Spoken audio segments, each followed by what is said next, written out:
Amber Bradley, here with co-MC Joe LaRocca. So, we're going to take this segment to get a bit serious for a second. Serious. Yeah, you can't imagine me being serious for too long. Here we I go. held it for a I think second. I'm on the hot seat.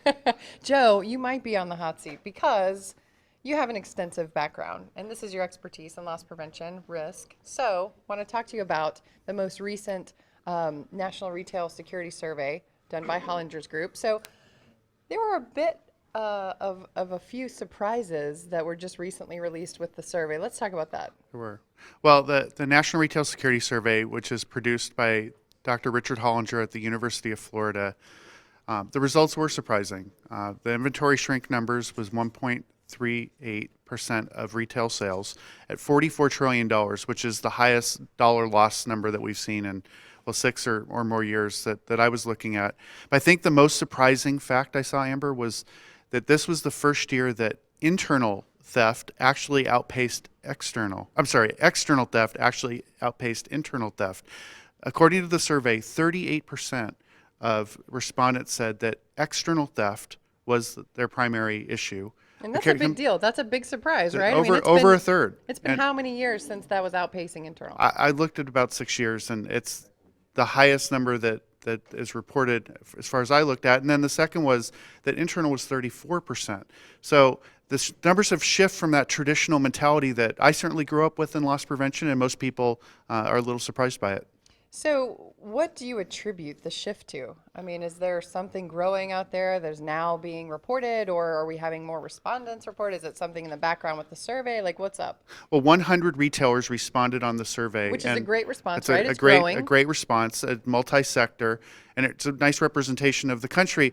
I think that one factor, some people, including myself, feel organized retail crime has driven that external number, the number of incidents, the higher dollar volume, especially post-recession, organized crime groups figured out that retail was low risk and high reward.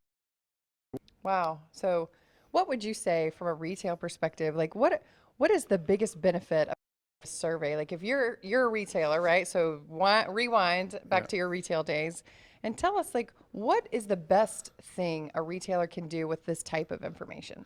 Well, I think the first, obviously, it brings a heightened awareness to what the issues are from an industry perspective, and that's something that your board of directors is looking at, the people that work throughout the company, not just in your direct line, but also other parts of the organization, and it might help them focus and prioritize some of the issues. It's certainly great when it comes to reporting to the stores that these aren't just your company's numbers, but it's a national perspective that you might look at.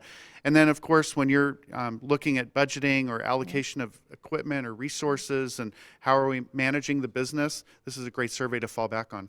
So you're walking into your CFO's office and they're saying, well, wait a minute, how are we different? Why do we have to invest all of this in CCTV and all these other prevention measures? They can say, hey, wait a minute, it's not just us. They've got the stats to back it up. That's right. And I think there's the National Retail Security Survey. There are some other surveys that also lend themselves to those discussions. Most people forget that the NRSS looks at inventory shrinkage, which is the merchandise loss and the difference between what your financial records say and what's physically present in stores. But most people miss the fact that fraud really isn't included in that number. It's bad debt versus shrinkage. All the counterfeiting issues that you experience sit in a completely separate or anonymous bucket almost with that black market. So you need to really look at these other surveys and other data points to have a comprehensive picture, but the National Retail Security Survey certainly gives you the big one that 90% of companies look at, which is shrink. So how cool is this, right? That loss prevention, as an industry, truly evolving into getting more respondents, more data, more things that practitioners can use to go in and budget and make their priorities. So I mean, a huge kudos to Hollinger, right, and everything that he's done for the industry. But also you have the organizations like LPRC and Reed Hayes at the University of Florida. I mean, what an incredible organization, right? Exactly. I think, over the years we've seen a lot of very committed loss prevention practitioners get into the business of helping retailers and assisting them with their shrink issues, their fraud problems, cargo theft, counterfeit goods, etc., and bringing awareness to issues. There's a number of different associations, and they all have their own programs. They do a nice job of working within their sector and reaching out to other parts of the industry. And I think the other big benefit that we've seen is that law enforcement's in the mix. Mall security, Finally. mall operators are in the mix. Right? Finally, that we do have some really strong partners out there that will sit at the table with us, help diagnose what some of our problems are, and help remedy them. Yeah, I mean, gosh, 10 years ago when I started in this industry, right? I mean, it was hard to even get respondents to the survey. And then there's the whole issue of what defines loss prevention, what defines shrink, Exactly. how are people, calculating their shrink. So even look at the last 10 years, a huge evolution. That's right. Yeah, I think it's really important that we recognize the industry for coming together. There's, really two things: crime and crisis have no competition. So these are the benchmarks that we That's have to look tweetable. at. That's tweetable. Right? So Absolutely. crime and crisis, no competition, and so it should be lost that those are the data points that we should share. You want to know if that area you're looking at or the new part of the globe you're considering expansion has crime issues and what they might be, and what some of the resources you'll need when you deploy. Well, this has been a ridiculously long time for me to be serious, but I think that we actually provided some value here, minus the whole, movie star quote, but we're going to get to that.